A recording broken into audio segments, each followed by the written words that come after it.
Ladies and gentlemen, welcome to the Gig Member Q&A call. Today is Thursday, May the 30th. Your host, Scott Massey and James Cronk with you. And James, as you sometimes like to say in jest, the golf business is more difficult than rocket science. And, I know you're joking, but in a lot of ways, that's completely true, right? Because there's just so many variables that factor into achieving financial success in this business. Some of which are controllable, some of which are way beyond our control. And we're going to obviously dive into those a little bit later here with our guests. But, ultimately it's about having the right vision, the right resources, the right principles and practices in place, for your club's particular scenario. So the truth is there's really no secret sauce to achieving success in the golf business. But if there was a secret sauce, I'd hazard a guess that today's guest is probably likely the one with the recipe. I love it, Scott. I have been an admirer of our guest today for more than a decade. I bought one of the first editions of his brilliant Bible, really, to the golf industry. What attracted me to it was the title, because the title of the book, The Business of Golf, What Are You Thinking? Tells it right there. The business of golf, Scott. Never let the facts get in the way of a good, strategy. And our guest today is just such a brilliant mind when it comes to analytics, facts, process, all the things we preach, KPIs, structure. Looking away from the rose-colored glasses. And being clear about how you actually run the business of golf. And so without any further ado, it's our honor to bring on Mr. JJ Keegan. Jim, thank you so much for joining us. I'm not blowing smoke. Whenever I get a chance to, whenever you're on a panel or you're speaking in a session, when I'm at a conference, I will make sure that I attend that, because you will always cut to the chase of what I think is the nuts and bolts of what it is that we do, and you've had such a long journey helping so many people. So thank you so much for joining us. Well, I'm thrilled to be with you today, Scott and James. I have got such a tremendous respect for you and all that you do for the industry, that just to spend some time with you and chit chat. I'm really pleased and honored to have the opportunity. Well, thanks so much. It's I know you're in Colorado and you're a couple hours away from a tee time. The sun is shining through finally here in British Columbia, and the golf season is at least in some of our necks of the woods have come out of the winter and spring and are just starting to happen. And then of course we have other gig nation that's going into their winter season right now in different parts of the world. But before we get into talking about whether or not your golf course is going to be packed today when you go play, and what else is happening in the industry, Jim, give our listeners a little snapshot. I mean, don't go through the 4,000 golf course you played one at a time, although I do want to know what your favorite one is. But if anyone wants to read an interesting bio, look up what Mr. Keegan has been able to do in this golf industry from a writing books, consulting, and traveling standpoint. It's unbelievable. Well, our focus is on public golf course, creating strategic plans that create value for the golfers on a foundation that maximizes the financial investment for the golf course owner. I've been very fortunate to travel to 64 countries. I play golf in 42 of them. I've seen over 6,000 of the world's 38,000 golf courses. And this has led me to write a book. The next one comes out in 2 weeks, and we've sold 7,000 copies in 16 countries, and they're used by the 15 PGM programs across the country.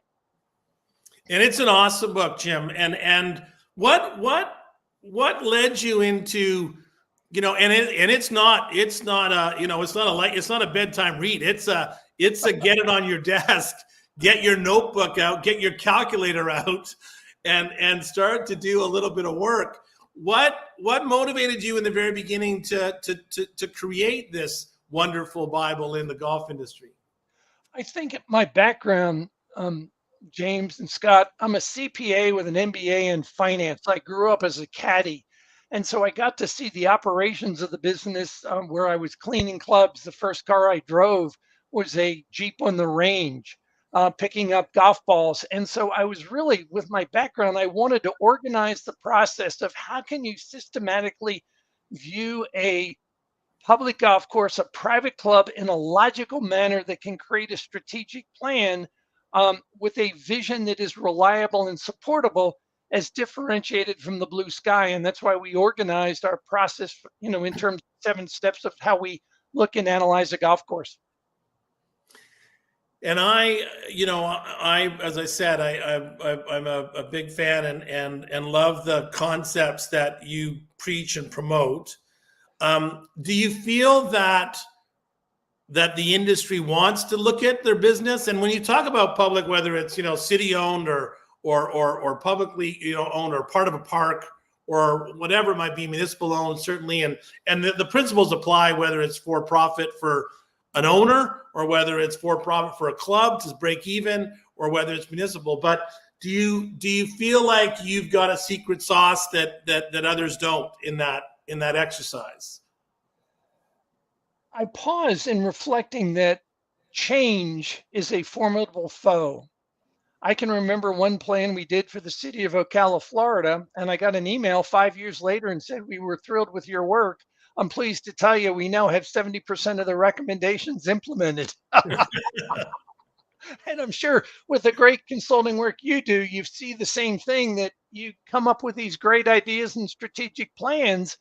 And for whatever reason, whether it's the hesitancy of labor, it's a lack of capital, getting implementation really becomes a challenge. That's why I was really pleased. We just finished a study for the city of Midland at Hogan Park, and they've just approved $24 million for the renovation of the 2 golf courses, for the construction of a new practice facility, for the building of a clubhouse, all of which is financially supportable in that it's the only public golf course within 20 miles in the city of Midland, Texas. So we're very comfortable to get a nice ROI on that. I'm probably supposed to go to my questions, but I can't even get to them yet, Scott, because I keep thinking about things when Jim's talking. And this is in that same vein. We just did an economic impact study in Canada, the NGCOA and the PGA and the Golf Canada, all those various different groups, and $18 billion in our little country of Canada, which makes it have a greater impact than all the other sports combined, by almost double. And this is a conversation we often have about that it's a business, but we're still chasing a little white ball out there, and we're still kind of going out for a walk. But it is a business. And so, Jim, I find that when I'm often dealing with people, when they get in this business, they don't get in this business to run it. But they didn't get in the golf business because they wanted to count pennies and figure out matrices and look at long-term capital debt preparation. They got in it for lots of other reasons. Do you find that that's one of the challenges too? Is that it's a business, but it's often not looked at that way sometimes. Certainly when you talk about committees or you talk about governance or private clubs, things like that. But what's your experience in that? You actually have to look at it in terms of what is the form of the ownership. Municipalities are in the business to provide an entry door to the game, to provide a recreational experience, to provide an intangible benefit to their citizens. That we often say, to maintain that open park space, 150 acres costs $100,000 a year. And so city councils will often say, to the extent that we're losing less than $100,000 in maintaining our golf course, we're ahead of the curve because we provided a recreation for our citizens as an entry level. When you get into the daily fee owner, I remember Walt Langkow, who was on the board of directors of the NGCOA, saying at the end of the day, he viewed his golf course as real estate. If it didn't work out, he knew he could sell it for a real estate development project. So he figured, and he had an MBA in finance from Wharton, the University of Pennsylvania, he had a great exit strategy. Well, what we're seeing today is really rare, is that in if you look in Maslow's hierarchy of needs, and at the very top of that is aspirational, you're seeing golf courses. The manager of the Eagles, Irving Azoff, just built a course for over $100 million in Palm Springs that was, I think, called Lantanza. I think it was initially called Jewel Ranch. The membership fee there they're charging is $5 million to Google, to Amazon, and American Express. And so they're only looking to have 100 to 125 members that fly in with a cadre of their associates that creates a networking. I've got a cousin right now working 2.5 hours northwest of Fort Worth on a Gil Hans Tom Doak golf course called Childress Hall. It was just announced this week down in Natchitoches, Texas, that the Kaisers are going to be building another Gil Hans Tom Doak golf course in Lufkin, Texas. And if you look at Whispering Pines or Congaree, there is this a Weeping Match Play Club. There is this level where a very wealthy person for an aspirational need is building it to create this network. And so the gamut of ownership and the gamut of motivations for getting into the business vary widely. Well, I like to say there's two reasons to own a golf course: ego or real estate. It's one of those. And what you know too well, Jim, is that the golf courses that are closing, I heard a stat, I don't know if it's 117 golf courses right now being built in the United States, something like that. But they're all like the ones you're talking about. No one's building a $35 municipal public free access golf course. And those are the ones that are being closed down. So let's get to what I think is the big picture side of it. Jim, is obviously, if we were having this conversation in 2018, we would have been talking about 2-for-1 green fees and how what's your exit strategy. And now I like to say, if you were broken before COVID, you're still broken. Unless you drastically changed your marketing strategy or your sales or your service or your experience or the quality of your hot dog. The reason why you're up 20% is because of a pandemic, not because you all of a sudden created new golfers. What are your predictions, Jim, about where golf is today and about the future? And what would you tell someone about where they should think they should be in 5 years, if I could put you on the spot? I think the industry is short-sighted. I think there's a euphoria that's going in the industry today that is largely unfounded. That if you look at that, 13% of the golf courses have closed from 2000 to 2023. And this may surprise you, but there's actually 2 million less golfers today than there was in 2000. The NGF reports 28,600,000 in 2000 and 26,000,006. And so the utilization has gone up from 52% to 69% is reported by Pellucid Corporation. And so there's this euphoria that I think people are just short-sighted. In January 2024, the GCSA did a survey of 900 superintendents. 28% said their courses lost money last year or were breaking even, which is, when you say that's with all of the interest and the profitability and the euphoria and all the capital investment being made. And that number supports the NGF in 2022. They came out and said 24% of the golf courses were in poor financial condition. And so you take this as a thing. I'm too conservative as an accountant, with an MBA in finance, but I've got a real concern. If we look at, for example, the off-course alternatives, in 2006, there were 3: Dallas, Washington, D.C., and Chicago. Today, there's over 6,000. I actually have a blog that comes out tomorrow, and there's a business that's starting here in Denver, Colorado, where it's office space, where they're putting in simulators and office space, and you can rent starting at $800 a month up to $3,000 a month. And I just ponder, with over 6,000 of those facilities now across the country, has that market in off-course alternatives reached a saturation point? Jim, do you think that screen golf converts non-golfers to screen golfers to green grass golfers?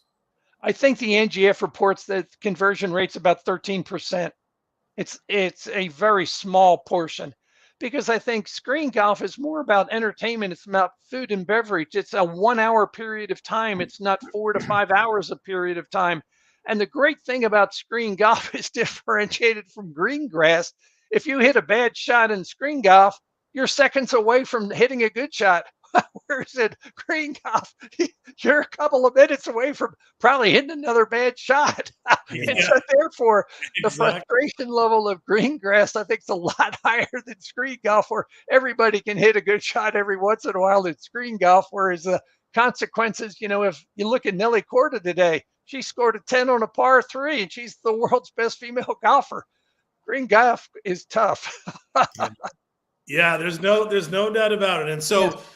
so you would say and it, glass half empty, glass half full, pessimistic or conservative. I mean, at the end of the day, what I would agree with you. What I worry about is that the headlines in the local paper is that golf is booming and post-COVID pandemic and everyone's working from home by having a tee time at 2:00. But the facts and the statistics and the data, like you said, you survey 900 superintendents, they will tell you whether their golf course is up or down or flat or whatever it might be. And we know that nothing's getting cheaper. I know that mowers aren't getting cheaper and pesticides aren't getting cheaper and supplies aren't getting cheaper. So there's some concern to be aware of as an operator, as an owner manager. If you had to replace your equipment fleet, you're looking at $1.2 million. In that study that GCSA released, only 60% of private clubs were profitable. And James and Scott, what scares me is what's happening. Look at Reynolds Plantation. Before the pandemic, the initiation fee was $15,000. Today it's $60,000. The Cliffs was $20,000. The initiation fee now at the Cliffs is $80,000 and $20,000 a year. Here in Colorado, at our famed clubs at Cherry Hills, Castle Pines, Lakewood, Columbine, they have spent upwards of $20 million or more. Cherry Hills and Castle Pines spent over $50 million in renovation in the last 4 years. Wow. And when you look at the assessments and the debt that's being assumed, there's a significant turnover that's occurring in membership at Cherry Hills that did not want to pay the assessment.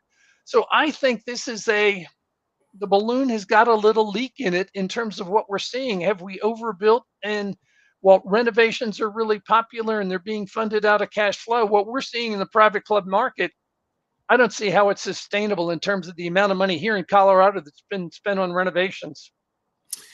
I got one more stat, and then we're going to move on. But we had a guest on, and anyone that's a regular listener certainly to me will know that I use this stat at nauseum. But I think it's critical. And we were talking with we had Nacho Geraldo on our as a guest, and at the Golf Inc. Summit, Jim, where I saw you last in Palm Springs. He had this incredible stat from the NGF that talked about the fact that if a child has neither parents that plays golf, they have a 1 in 250 chance of ever picking up a stick and whacking a ball, right? And when you add on to what you're talking about, the demographic changes, immigration changes, the cultural changes that happen, and the fact that there's less juniors playing golf today than there was a decade ago when you look at per capita and everything else. I mean, yes, we got a wave and we're riding this wave and make money while the sun shines and all that stuff. But that's what I worry about mostly, is that kids are just not, they're wired to instant gratification. And I do worry about, when today's 20-year-old becomes 30, I think they're mountain biking. I just don't know if they're going to be walking around a golf course for 5 hours. So anyway, lots of great stuff. So let's talk about, I'm going to ask you about consumers, and certainly, in your work with Daily Fee, when you choose to put down your money, you haven't joined a club for 60 grand, you're deciding whether to go to course A, course B, and course C, and they're all within 10 minutes of each other, and they're all offering a similar price point. What, in your experience, Jim, are the drivers that really has a consumer choosing where they play golf? I think first is convenience. 80% of the golfers come within a 30-minute drive time. And so once they've made that decision within the 30-minute drive time, the question is, what is the price among the alternatives that they're looking at? Here in Colorado, you can play City Park for $58, or you can play the Ridge at Castle Pines for $189. They're all within that 30-minute drive time. And so what is your budget? What are you looking at? And I think the third factor is you're looking for something that matches your ability. If a beginner were to go play TPC Sawgrass every day, they'd take a brutal beating. And so I think there's a realization of the consumer is what is that experience they're seeking in relationship to the value and the price paid. So it's the ability, what they're willing to pay, and then they match that up against the course within that radius of 30 miles. And of course, there's that exception on the the one and done golf courses where you'll spend a little extra money with some friends and family to go play a signature golf course that's on a bucket list. But most of those 20 rounds the avid golfer plays are within that radius of 80% within the 30-minute drive time. If you have two golf courses within 10 minutes of each other and they're competing on your price, they're both $60, and they're both a similar parkland golf course. Do you think someone is choosing over relationships, service, quality of greens, quality of the hot dog? I mean, all the above, of course. But do you think that the needle can be moved? In my experience, it always comes down to the vibe of the people. It's like you can even have a bad hot dog sometimes. You can even have a bad tea box sometimes. But if you got a really friendly group and culture, and you're hi, how you doing, and welcome and thank you and see you tomorrow, I think that goes a long way. And in your experience, do people put enough priority on that? That's a bifurcated. Is that important as a distinction point? Absolutely. In terms of the recognition, everybody, I think Dale Carnegie once said, what's the most important two words in a person's life? And it's his name and being recognized by his name. The second part of that question, does every golf course effectively execute that in terms of making you feel warm and friendly? The answer is no. One of I think the really good things, James, that's occurred within the industry is that the amount in the last two decades that the female participation is up from 18 to 24%. And I can't celebrate that more. And we're starting to see minorities from the Hispanic and the African American, their percentage rates. 2 decades ago, it was one for every one round a Hispanic or an African American played, 7 rounds played by Caucasian. For every 1 round an Asian American played, 4 rounds are played by Caucasians. I'm seeing a lot more diversity at these golf courses, not to the extent that I'd like to see in terms of 50% of the population's female, but certainly the industry's making great progress in welcoming women, welcoming juniors, and welcoming minorities to the golf course that wasn't there 2 decades ago. Yeah, no, and there's so many, it's even, we talk to clubs about creating marketing messages in different languages. I mean, finding out the fact that you got to go where the fish are, right? You got to, so you got to get out there and come up with creative ways. Let's switch into operations and strategy. And I think the next question, Scott, has to do with KPIs and templates and metrics. and I my job, Jim, sometimes is to take what is really complicated and try to make it simple so that our listeners can go, oh, if I just do that, I'm going to be brilliant. Because I know it's not easy to just say what are the 3 metrics or the 3 KPIs. But if you had to kind of distill it down and say, look, these are the best predictors of your success or not success. Do you have an answer to this one? On KPIs, your audience can determine the gross revenue of every single golf course by asking, standing behind the counter when they come in to pay, look at the highest rate, ask the person how many starts they have, multiply the highest rates times the starts that they'll tell you every single time in terms of the rounds by 60%, and that should be their gross revenue. You can look at their square footage and then determine, is this in terms of the size of the restaurant, is this a $100,000 snack bar, or in terms of the size of the banquet space, is this $1 million food and beverage operation? And so what I always like to see is that you can determine the gross revenue of every golf course. And so if just by asking that question, and then when you actually, James, or you and I look at the financials, if we see that they're only netting 45% of RevPAR, they're discounting. The 2 for 1s, the 4 for 3s, they're on Golf Now, they're doing barter. The only exception to that is if the ninth hole doesn't come back to the clubhouse, you'll see that rev par go up to about 65%, would be one of the benchmarks. In looking at the financial statements in your audience's operator base, they should be doing 15% of earnings before interest, taxes, depreciation, and amortization. They should be cash flowing about $200,000 that they can put away into a capital reserve account, which is about the amount if you were to take the 13 components of a golf course in terms of their lifespan. Irrigation systems, $2 million over 20 years, greens, $1 million over 30 years, and determine what do you need to decide, because a golf course is just a living organism that's constantly dying. And if you're not putting together capital reserve accounts, this is where golf courses run into trouble. One of the KPIs I really like is take the maintenance budget and multiply it times 0.0001. So therefore, if your maintenance budget is $500,000, your green fee should be $50. If your maintenance budget is $2 million, your guest fee, which would usually occur at a private club, should be $200. And so therefore, with the average private club's maintenance budget about $1 million, if their guest fee should be about $100. And so if you use that as a rule of thumb, I think that'll serve you well. If your audience is looking at their financial statements and their water's over 80,000, I'd have a concern. Cost of goods sold on merchandise should be 70%. Food and beverage should be 40% on food, 30% on alcohol. Fringe benefits. If the fringe benefits at the golf course exceed 30%, it becomes a concern. When it gets over 40%, and you're operating the course, this is where privatization comes into play. We have one client where the fringe benefits are over 65%.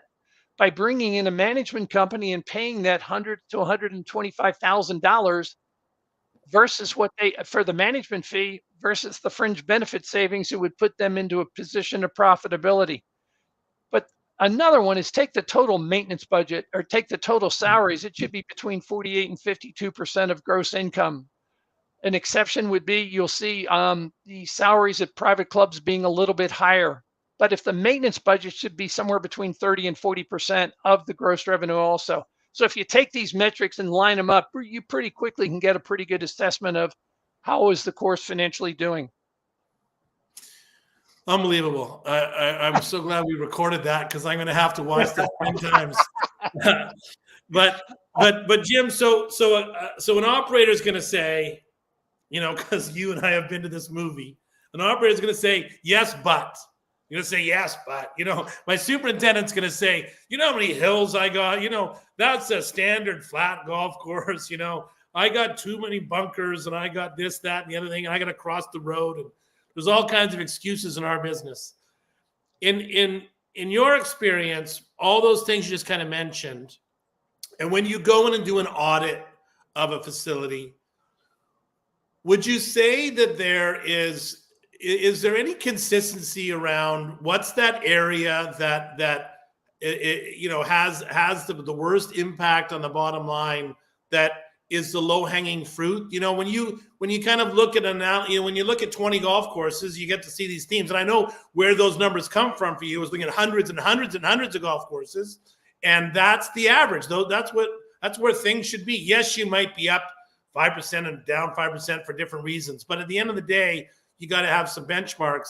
But are there some areas that you find are the most often the low-hanging fruit as far as, and I think this might be our next couple of questions, so we can even put them together, because I think it has to do with revenues and expenses. So when you talk about those KPIs, those metrics, those areas, do you find in your work that, I can pretty much bet if I go talk to 10 golf courses in the next 3 months, 8 of them are going to have the same opportunity and 8 of them are going to have these same challenges, or is it unique everywhere you go? Does that make sense? Every golf course is unique unto itself, based on the acreage, based on the staffing, based on the vision and the customer that they're trying to serve. A municipal golf course and their labor is completely different than a private club. The KPIs, we look at them just like a thermometer in terms of taking the temperature, and they just give us an indication as to where further analysis is needed. So if that gross revenue, if they're at 45%, they're discounting, which then says, well, what are they doing in terms of how are they selling their times? Are they using yield management? Are they onto the website? How are they pricing those tee times during the day? What are they doing on their tournaments pricing? And so there's all kinds of options in terms of increasing revenues at a golf course. And so let's address the revenue equation first. Please. One of the greatest trends in the industry, and this is unique to Colorado, and I've written about this and nobody's getting it. Name me any recreational activity in the world that restricts the ability to buy to within a 7-day window. Airlines, hotels are 335 days out. Ball tickets, I can go get tickets to the Canucks, to the BC Lions, my favorite Canadian football team. Golf is the only entity that is the only day. Sorry, the phone was ringing. I thought I had it turned off. It's a client. Look at it's a municipal golf course. I threw them away. I know that's we're already driving you new business, Chip. Sorry, go ahead. Keep going. And so golf is the only industry that has a 7-day window, and I think this is an anachronism of paper tee sheets. And as we now look at everything being computer based and with a point of sale system, what they're doing here in Colorado, Fossil Trace and Golden puts their entire tee sheet online on November 1 of 23 for all of 24. They limit 2 days a month for tournaments. They know when their leagues are playing. They know when, and they then charge a premium price of $159. And so if you're a $100 golf course and you have the ability to buy an 8 o'clock tee time for an extra $25 and reserve it 90 days in advance, are you going to pay the bill? Absolutely. So Fossil Trace and the golf club at Bear Dance generate over $600,000 in advanced reservation fees by pricing. Green Valley Ranch charges a 90-day window for $10 extra for the ability to book from 7 to 90 days, and they made $45,000 last year for just selling a product. And if the person cancels, they keep the reservation fee. It's kind of like that Southwest reservation model that golf club at Bear Dance uses. Plum Creek does the same thing. We had a client, Eagle Ranch, and Jeff, I don't think will mind me telling this story. It's a great golf course in the Vail Valley, and they had been open 23 years and had only never cash flowed. Not because of me, but in talking with the board and the advisory board and the men's and the ladies club, we said, this is such a popular resort destination. Let's make sure that the season pass holders get the necessary times they need, but let's sell the rest of them outside this window. And they turned $150,000 profit in 2022, and they did it again in 2023. Because if you're coming in from Los Angeles and you're spending $150, what's 25 more to make sure you can play golf in the morning so you can go hiking in the afternoon and take the lift up in Vail and be with your family? It's a no-brainer. Why the industry is not charging advanced reservation fees absolutely boggles my mind for the ability to book outside the 7-day window. Especially Another when idea. you mention it, especially when there is so much technology. I mean, it's so easy now with whether it's a plugin, whether it's your point of sale system. If you don't have a point of sale system that allows you to do all those types of things selling online, then you need a new point of sale system. But technology is so readily available for that, right?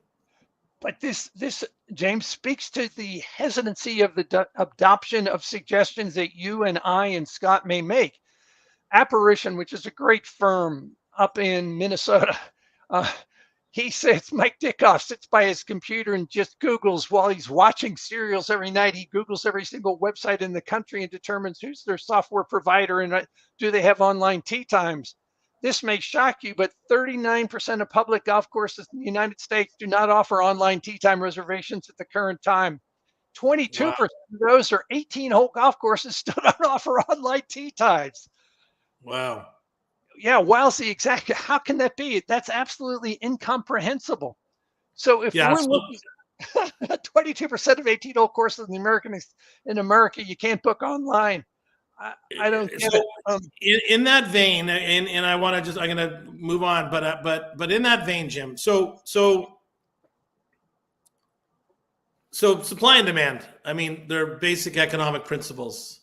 Right. Yet we don't sell a necessity. We don't sell a carton of eggs or a gallon of milk. We sell an experience. Right. And really, is Pebble really worth $500? I mean, No. it is if you can pay it, but But they're charging $650. Sorry, that's how out of touch I am. That's why it's not right. But it's obviously in the eye of the beholder, right? And so I have great concern.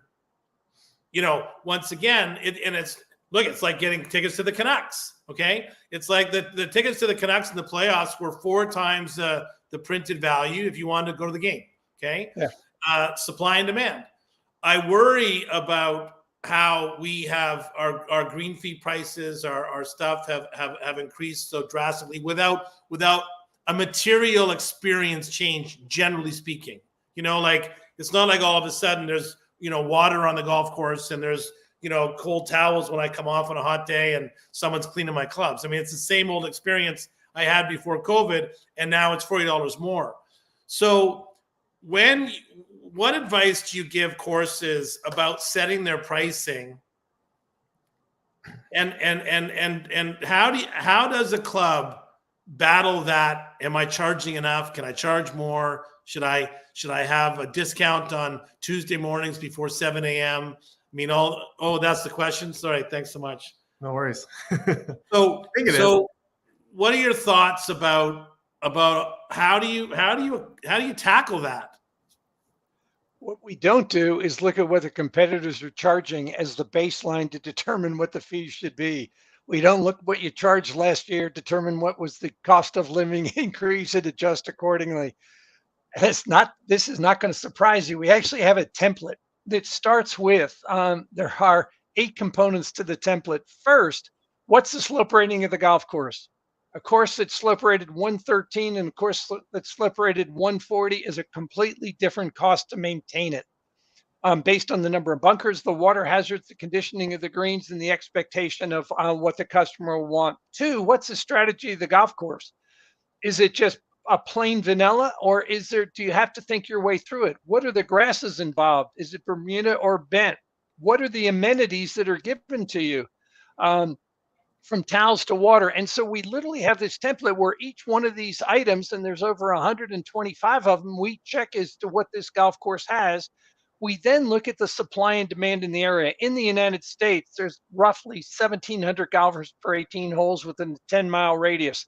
So if they're in an area where there's less than 1,000 golfers, they don't have much ability to change pricing in terms of wanting to take it up if they're offering a superior experience. Conversely, if you're in a major metropolitan area and you're providing a great experience, we then look at it. The last factor is the attitudinal behavior. And this is a mosaic. All of us are classified in the world by Mosaic, the Experian, the credit card company, into 10 categories. Sophisticated singles, bourgeoisie, prosperity, career and family, hardworking, blue collar, urban dweller. And we take a look at those factors and we determine what's the attitudinal behavior within that 10-mile radius. And let me give you 2 examples. In Newport Beach, California, in relationship to America, sophisticated singles, career and family, and bourgeoisie prosperity are 40% more concentrated in Newport Beach, California than the United States, which suggests that they're looking for a course like Pelican Hills and are willing to pay $300. Conversely, in San Antonio and Mission del Lago, it's 80% Hispanic on the southwest side of San Antonio, and the Mosaic profile's a -30, yet the course rating's a -134. And when Andrew Peterson and Jim Roshak called me and said they'd like for us to do a review, and I looked up those numbers and they hadn't shared with the financials, and I said, "What are you dropping, 300,000 or 400,000?" And they laughed and said, "You're right, because a Hispanic is not going to go play a course that's slope rated at 134, regardless of the price." And so, therefore, what they needed to do to maintain that golf course and the price they had to do to try to break it even, the local community wouldn't support it. So that we go through this template and then determine where are we at. We then look at the competition and say, what is our flexibility to properly set the rate and the time, which then raises the question, thoughts on loyalty card season passes with unlimited play and discounts. Thank you, Scott, for prompting me. The answer is, if you're offering season passes, don't. The best golf course operators don't offer a season pass because somebody always loses. The person that buys a season pass and doesn't use it is frustrated that they paid too high around if there's an injury or there's an accident or there's a change in their lifestyle. Conversely, there's usually between 5% of those golfers that buy it that abuse it, where the cost per round comes down to less than $15, and that they start becoming resented by the staff because they're changing out a fee paying customer. And so we like loyalty cards that gold, silver, and bronze, where they're getting 30, 20, and 10% discounts, whether they're depending if they're paying $100, $200, or $300 in advance for the loyalty card.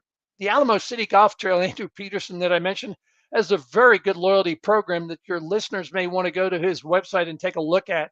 They've got it structured right. Dale Radcliffe with Pinnacle Golf Services offers no season passes. He's got a program for loyalty that does it right also, I think. Troon Management, with all the courses they manage, they literally take all of their golf courses and they tier them from 1 to 7, 1 being the exclusive courses, 7 being, a municipal course in Tucson, Arizona, and dollar for dollar what you spend earns a point, and then your ability to redeem. If I want to go play in Phoenix, Arizona in the middle of winter, it's a lot of points. If I want to use those same points here in April or March in Colorado or November, it's a lot less points. And so they've got a very sophisticated supply and demand schedule based on the time of the year and redemption. So loyalty cards, whether it be Troon or Alamo City Golf Trail, is the way to go. Season passes, I don't think makes sense. And it's a trap that golf course owners fall into, thinking, I'm closed for 4 months a year. I've got salary on staff. And so therefore they need to cover the cash flow. So they sell season passes in November and December at a discount, as part of a Thanksgiving or a Christmas holiday, merely to get them through to the next season. To which my answer was, you didn't price your product right during the season that necessitates you to discount after the season. So, as my friends say, I'm often in error, but rarely in doubt.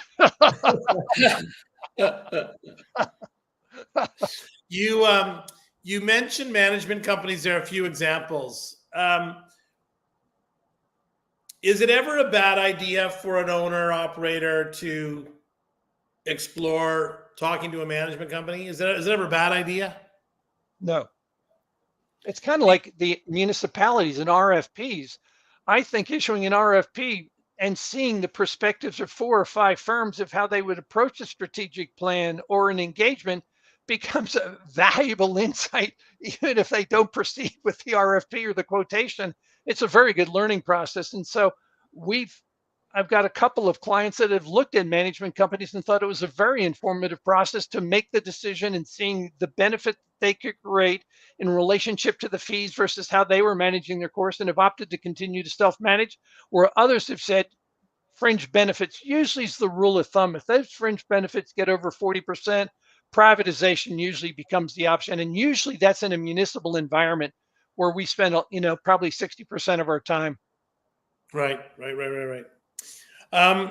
Let's talk about technology. So, Jim, I was giving a session on AI in the golf industry a month or 2 months ago, and Scott and I, obviously in our business, now content creation and technology. I mean, it's unbelievable, right? I tell the story. I was speaking in Spain last month, and Scott gave a video of speaking in Spanish. I mean, we don't speak Spanish, but with a click of a button, we all of a sudden can be training in Spanish. And, I met these guys last month in Canada and Alberta that have this wonderful way to adapt your current mowers into becoming automated mowers. So you don't have to buy a brand new automated autonomous mower. You can actually take your 6-year-old Toro and add some cameras and some GPS and some technology, and all of a sudden it doesn't require a human because we're all struggling to find kids that want to cut grass at 5 o'clock in the morning. So, technology, and when you look at POS systems, you look at yield utilization, you look at Notifi and all the various different companies that are now bringing this technology. It's not like it's brand new, but it's a lot that's going on. I think about those clubs that are self-automated check-ins where you don't even talk to a person. You just show up and you scan your card and there might be someone sitting around trying to sell a pair of shoes, but dealing with the labor crisis, dealing with all these other challenges. So what's your thoughts about, and we talk about high tech and high touch and, it's going to lose the personal experience. And so that's a risk too, et cetera, using QR codes instead of a menu. What's your thoughts about technology helping the golf industry? What do you see is going to be the benefits of technology in the future for the golf industry? Let me separate that question into two components: technology as a broad category and AI. And I wish I had read your paper and your position on AI, because ours may differ. I think artificial intelligence is a way of understanding the customer, their purchasing patterns, is a long way from being adopted. The customer first has to say they want to opt in. B, the ability to upsell them. They may have bought something, a fairway and green shirt, and I've got a new fairway and green shirts. Do I send him an email and say I've got them in? You don't know. There are 6 different layers to be able to get in terms of his family, their purchasing power is outstanding. So from an AI standpoint, I'm not too enthused about some of the positions. I know Metolius is really into AI, and from a marketing platform standpoint, I'm a doubter on it. I know the NGCOA has had some positions on AI being the wave of the future. Now, having said that on AI, I think the wave in golf is going to be in self-service. So, for example, robotic mowers, they can, for $12,000, you can have a mower that will cut 5 acres a night. And so the ability to set that mower up, I just got back from playing 10 courses in 9 days, walking 84 miles in Ireland. And when we were at the Ireland Golf Club just north of Dublin, right by the pro shop, there was the Husqvarna mower cutting at the lawn right in front of the putting green. And so that, I think that the fairway mowers are currently there. Rough mowers are currently there. They don't have the blades yet correct for the greens mowers, but I think that's a function of coming. And I think that will greatly affect and be a positive impact on the labor cost of the golf course. The other thing with respect to self-service, and I'm about to do a blog and I'm going to send it to a good friend of mine who's running a golf course, because he's a good friend and the food quality is exceptional. The service behind that counter is absolutely exceptional, but the process of ordering is that you have to get in line. And on Friday night, there will be 30 people in line. So if I go in and order a drink for me and my wife, as a way of going and sitting on the lawn chairs, I've got to get back in that line again for a second drink. And I've got to get back in that line again if I want to place my order. So the other night I literally said, and they give you a number and they just have runners going to the table.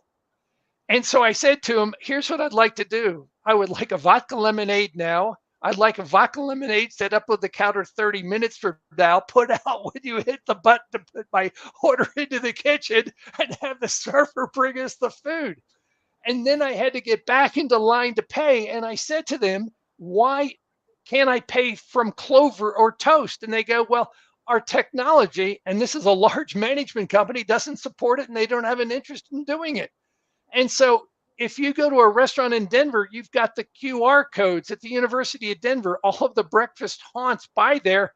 You have the QR code, you see the menu, you literally put in your order, you have the bill on your iPhone, you pay it. It says, do you want to add a tip?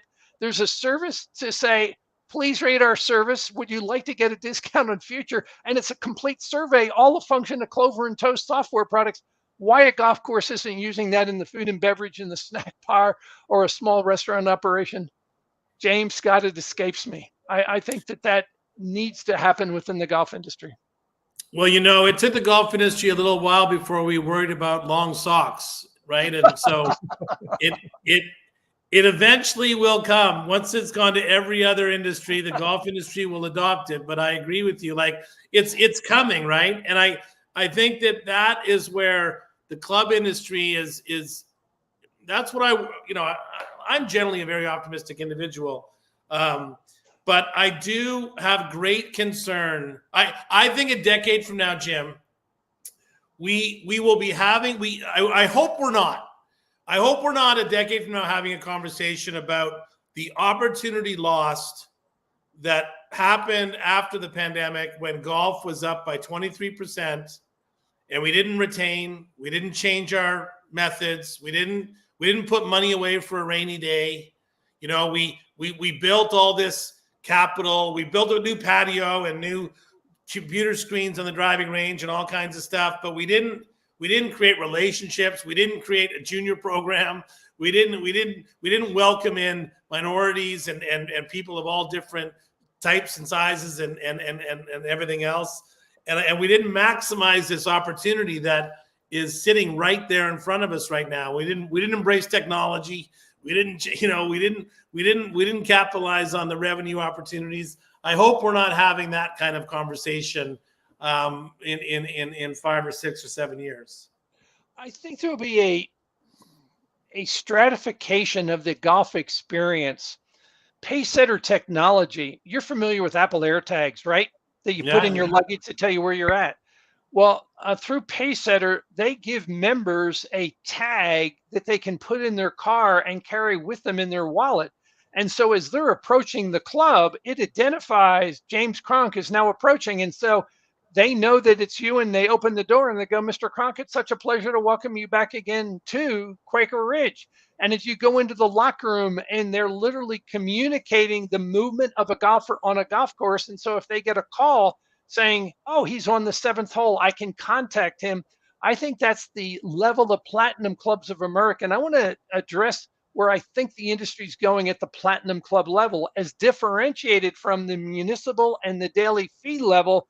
I think you're going to see the technology where it becomes a self-service industry, and the ability to go check in to pay. And there's not going to be need for the starter on the tee. I actually had somebody say to me that they think in 20 years that the golf balls will have an embedded chip that will have a GPS in them, and you'll be able to locate your ball quicker to accelerate pace of play. That'd be interesting, because we have the technology now in terms of Top Golf can tell you exactly who hit the shot and where. Why can't that be incorporated into a golf ball that we're playing with on a golf course to eliminate the need to go look for it? I don't think Titleist is in a rush to develop that technology, but I don't think they are either. Yeah. I keep TaylorMade in business for my golf ball purchases. I understand that completely. So at the Platinum Club level, I think there's a movement away from golf and the social aspects of a country club. I think it's becoming a wellness. The Fort Worth Club in Texas, that there are down in Cabo San Lucas at Diamante, they have a program now for $10,000 that you go in and they literally harvest your blood. They take out the platelets. It's a whole regeneration that you do monthly. They do a complete bioscan on you of all of the markers within your history. And so the Platinum Clubs in the wellness, they just had a club leaders forum in London where the preeminent, all of the names of the clubs that participated in the forum, and they're all about life preservation of members and the enhancement and the quality of their life, as differentiated from, we're going to renovate a golf course, we're going to do capillary concrete on the bunkers. It's a far broader scale that the upscale clubs are now looking at in terms of the role they're playing in society. So good. That's so interesting.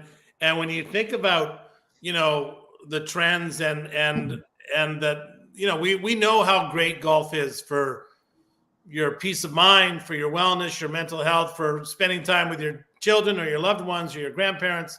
I mean, golf it's natural that golf would embrace that and keep going to that level. And I think that any club, whether they have a $20 green fee or a $2,000 green fee, should be thinking about those types of things in their messaging and their events and their. I mean, I have a tough time getting some of my clients to have a golf pro walk the driving range and give out free tips.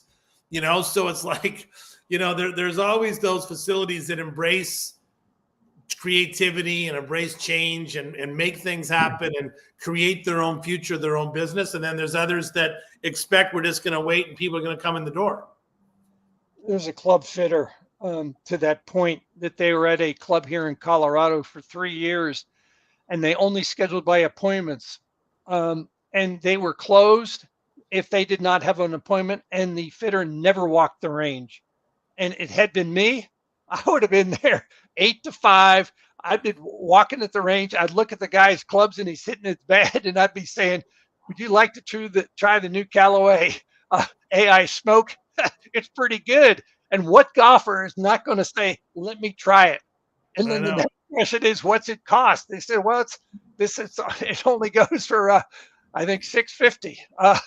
Now, if you'd like a shaft, let me get you fitted, because if you really want to play well, we can get you fitted in clubs. Why don't you come over here?" And that was a missed opportunity I saw at this club in Colorado for 3 years, that they never walked the range. At the ability to do the personal service and the recognition is often missing. So, well, and Scott and I like to say that it's always the best that want to get better, Jim, and the people that join Gig, the people that join our platform, they're always the ones that want more information, want more training. They want to get better. They want to be a better leader. They want to help their staff become new and improved or whatever it is. So it's always easy to separate the ones that are waiting for life to happen and the ones that are making life happen. How does someone? I got 2 things for you. I got one last question after I ask you this, but most importantly, how does someone reach? How do they buy the book? How do they reach out to you? How do they get in touch with your blog? I love that blog about the tea times. By the way, I read that the other day. And pre-selling in Colorado. How do people get best way to get in touch with you, Jim? JJKeegan.com. The next book comes out. The PDF and the EPUB versions come out within the week. The hard copy is going to Justin's for printing. It'll be available August 1. I did the 17th proof on the book, and we're down to 44 little nits and gnats. And I'm sure it's not going to be perfect, even though Brad Klein, who's a famed golf editor, had edited the book, and Steve Eubanks, who's with the PGA, has edited the book. Writing a perfect book is an elusive goal, but it'll be out next week at jjkeegan.com in the bookstore. And I want to come back to one other thing, if I can, James, is that because your audience, there's another book that it was put out, Clayton Christensen, 15, 20 years ago, called Crossing the Chasm, in terms of the adoption of technology, and that only 10 to 15% of the people embrace change. And it's thrilling that you've been able to capture 10 to 15% of the audience, but the latent adopters, I wish I had the magic formula to get the latent adopters to move forward at an accelerated pace. And unfortunately, in my career, you're one of the leaders. Scott, you're one of the leaders. And so the ability I'm still looking for the secret formula to get the early adopters and the latent adopters to change their habits, but that's a formidable foe. That's great, and a good suggestion for a book and add to people's library. And I would say this, and I say it all the time, but with regards to your book, there's no way you cannot go through that book and apply even one principle to your business, if not 40, that is going to pay for itself 10 times over, 20 times over. And it, you've got to, like you said, getting people to try new things, to do things different, to be willing to change and to look at things from a different light is part of our task. But I have no doubt you're going to influence a lot more people, Jim, with regards to your new edition. Congratulations. It's such a great book. I'm sure you get asked this question. My last question. Do you have a favorite golf course? Anything on the ocean, Bandon Dunes, the Sand Belt in Australia, the courses we just played in Ireland, Portrush, County Down, Rossapena were just really great. One course, one last round, a foursome, I'd say Cypress Point. Or, and this may surprise you, I grew up as a caddy. To go back and play the course built in 1906 by Willie Park, the North Course at Philmont Country Club in Huntington Valley, Pennsylvania. I spent a lot of years of my life there. To play it one more time, it'd be a thrill. But anything on the ocean is always a delight. Well, have you played Victoria Golf Club here in British Columbia? I visited. I have not played it. Well, we got to make that happen. We got to make I that love happen it. next time. Jim, I'd thank you so absolutely love much, it. Mr. Keegan, JJ Keegan, ladies and gentlemen. Such a pleasure to get your insight. We could have talked for 3 more hours. Enjoy your round of golf this afternoon. Scott, as always, our live Q&A call. Ladies and gentlemen, thank you so much for listening and for watching. And as always, we will see you on the inside. Thank you. Y'all have a good day. Thanks so much, Jim.